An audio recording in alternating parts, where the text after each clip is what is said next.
Uffiċjali mill-Malta Football Referees Association iltaqgħu mal-kap tal-Oppożizzjoni u kap tal-Partit Nazzjonalista Idr Endelija fid-Dar Ċentrali. L-MFRA għamlet din iż-żjara fl-okkażjoni tal-għeluq ta' 70 sena mit-twaqqif tagħha. Passat involut sew fix-xena tal-isport, Idr Endelija tkellem fost l-oħrajn fuq il-passjoni ta' bosta Maltin għall-isport, speċjalment għall-futbol, u wara l-apprezzament tiegħu għar-referees li kontinwament jagħmlu ħilithom biex jagħtu kontribut għal din il-logħba.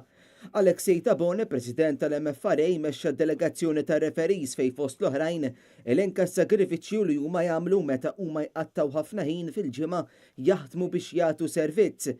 U ħeġġeġ l-MFA biex ikomplu jaħdmu flimkien sabiex l-irwol tar referees jissaħħaħ.